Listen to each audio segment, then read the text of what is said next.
Nemophilists, a person who is fond of forests or forest scenery, from the Greek words nemos, which means a grove, a forest, woodland, and the word philist, which means being friend to something, philos. Hello and welcome or welcome back. I am Naya and I am making all kinds of nature videos like houseplants, terrariums, aquariums, sometimes clay, anything grounding. I am so happy that you visited this video. We are going to create a really enchanting, inspiring terrarium. So stick till the end. And I think that you will be creating more terrariums soon. Everyday life has its own way of creating a distance between us and nature.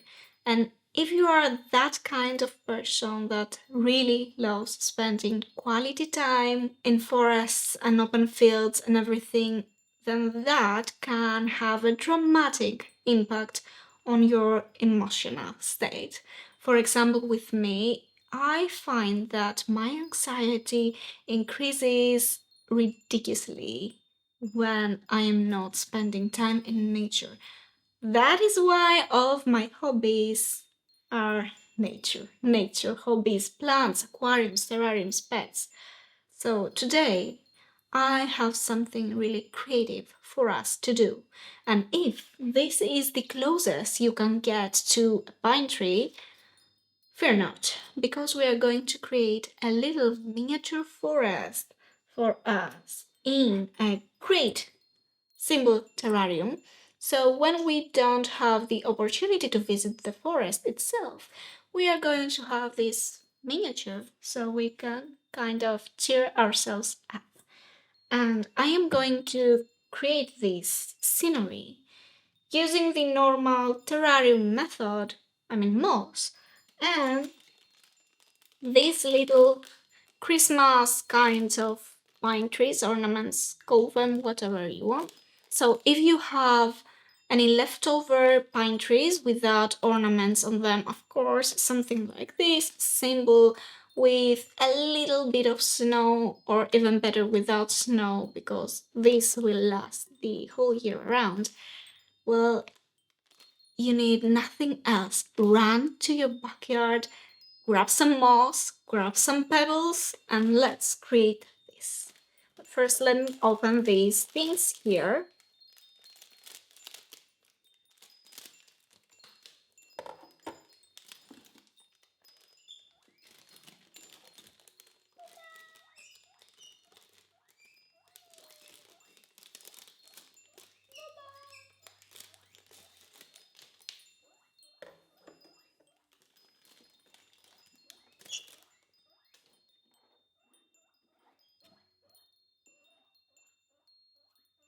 Nebula. So these here are the little kind of pine trees. They look like this. Now these here have actually a wooden base, and that's not something that I would look for. I prefer a plastic base for that because plastic doesn't get bad. Now the wood can be eaten from springtails, isopods, and everything that you can put inside here. So that keep that in mind. I've got 8 pine trees here. For the first step, we need to create a small draining layer. We are going to achieve this by adding a small amount of inorganic materials like gravel, coarse sand, small rocks, whatever you find in your garden. I am going to use some leca, some leftover leca, because it works the same way. When we have excess water, it will escape at the draining layer. So let's add it first.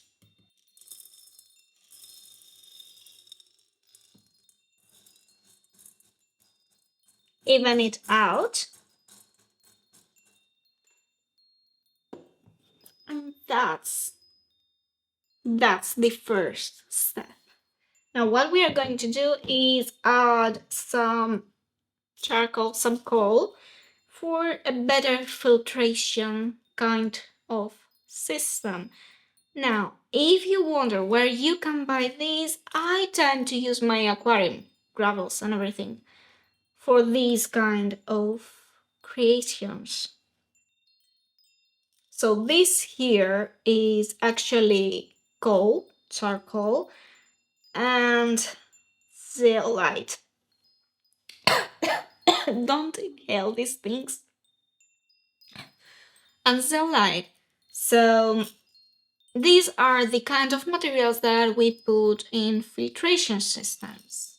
I was actually looking for coal alone, but I found this instead.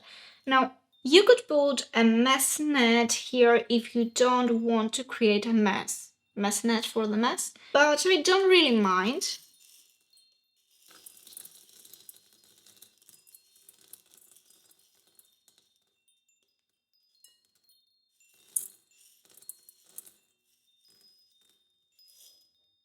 That should be enough. Now this is the step where you could just add your soil, but I want to take a step further and just add some dry moss that I am going to actually get wet.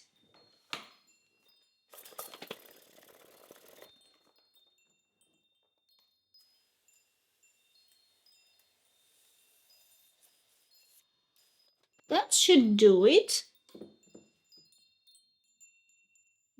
Well, right now we are just going to put some of the moss around the whole base of the terrarium.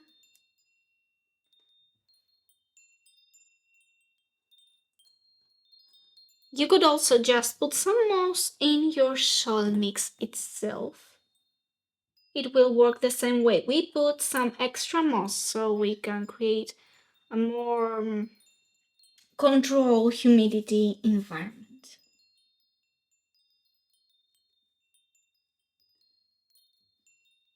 Also, any isopods and everything, they will absolutely love it if you put them in.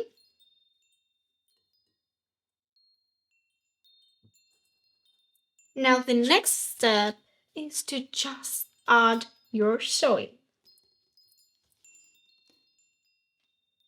Now if you had something like a tweezer or something, or a shovel, a mini shovel, you can just push it around till it sits evenly at the glass container.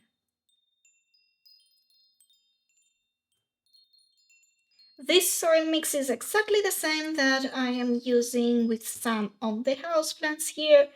So it has some perlite, cocoa fiber,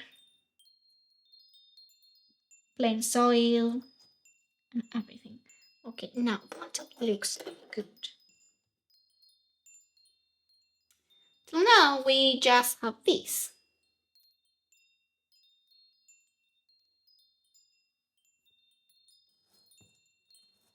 And you could also create a small tilt by pressing it even more, so we will have a front and a back, like,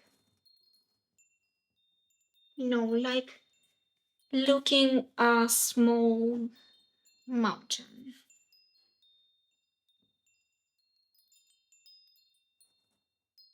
Now, if all of your pine trees are the same kind of size, what you can do is just bury some of them a little. See? Bury some of them a little deeper, and that will kind of look like they are smaller, when in reality they are not.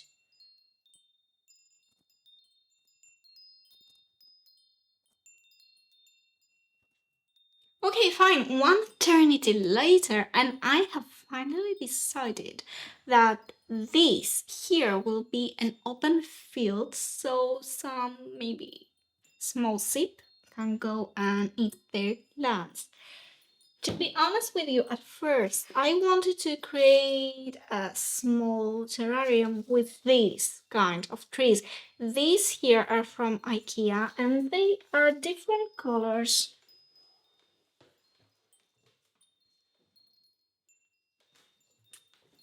They are from IKEA and they are different colors. And well, they look stunning. They would look even better in this terrarium. And we are going to do it next year because I wasn't quick enough and I just got a pair. Only a box of them. So right now I just want them out of all the terrariums. That's why we ended up with these little snowed pine trees.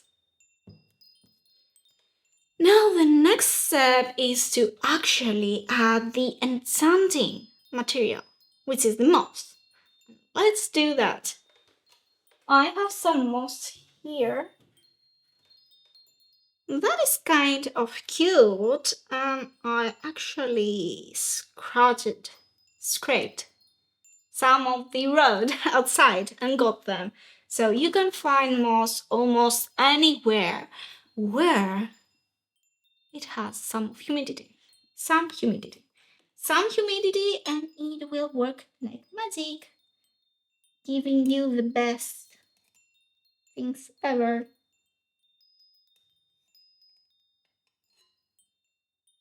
I mean, you can hate humidity, but you cannot hate the fact that it gives us with this special thing, this magical thing that's called moss.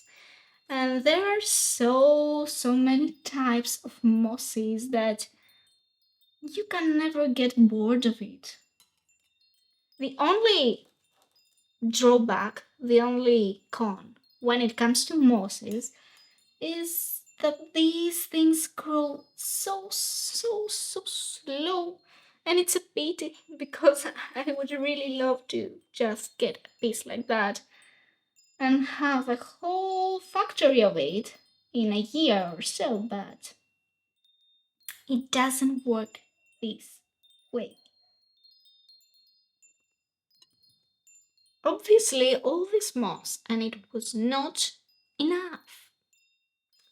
Let me go and grab a seat real quick.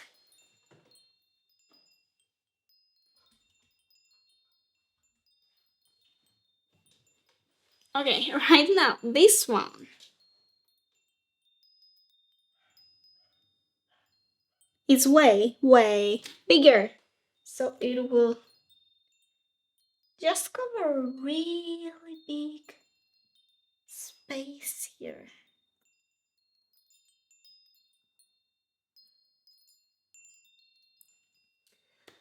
And I still can't believe that we need even more moss. Also, do you know where else you can actually find moss for free? Okay, look, some plant nurseries will actually sell you the moss, but this is for moss that comes in a bag.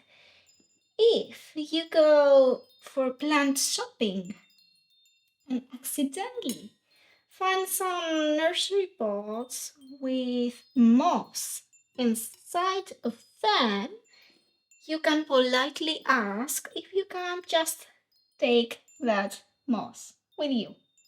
And most of the times, that's what happens with me. They will just say, okay, you're free to get the moss. It's not like you are harming the plant or something. For example, last week I got some moss from a nursery, and this moss was actually growing on some rosemary pots. So I just asked, well, can I just take the moss because I already have the rosemary pots? I mean, and they said yes.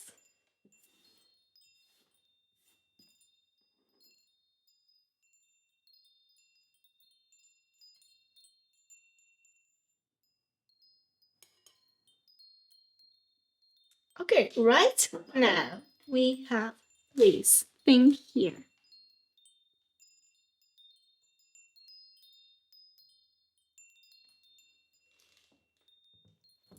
We have some bold spots, and this is where this thing here comes into place. We are creating such a small scenery, which means that we are not having the opportunity to use any kind of big woods, big rocks, because the pine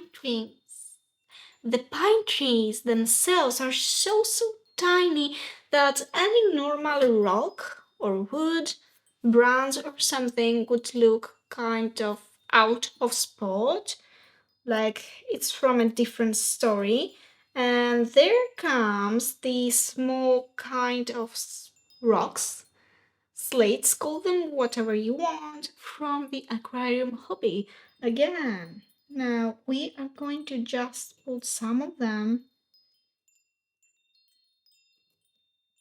and create this kind of rocky look that we happen to see when we go to the mountains.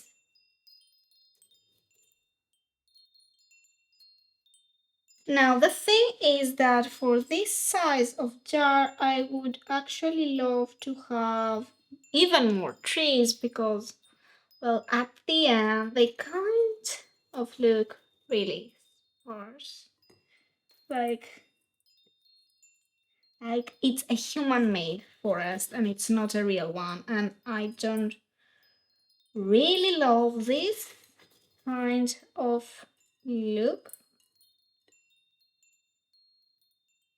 But we have to work with what we have. Always make the best of it, and well, you should always give it a try, and maybe it will turn out looking good.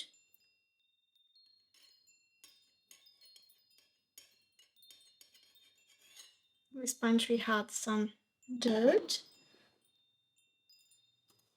And you know what? A small secret when making terrariums. Just don't try to make everything perfect. What I mean, let's pretend that I am putting some rock here. And look at this. Some small kind of pieces stick to my finger.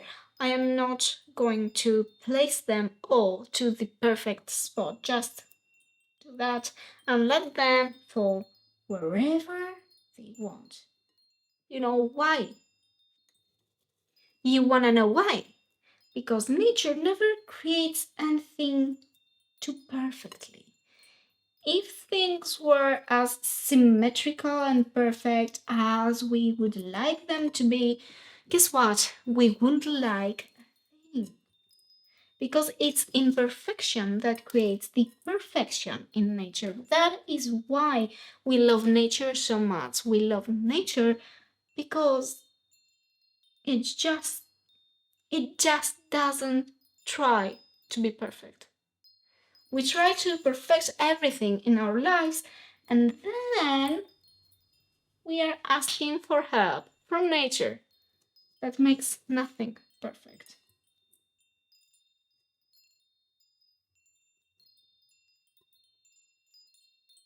We are done. Now, this is called a mossarium, not a terrarium, because the only thing that lives in here is moss and some little other things like isopods or whatever I picked up with this moss.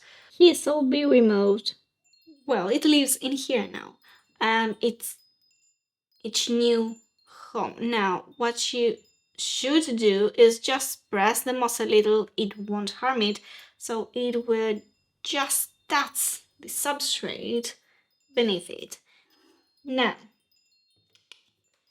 if I have the opportunity to find any more of this kind of trees, I would like to add like 2 or 3 trees here because this will create a more, in-depth look. For now, We will just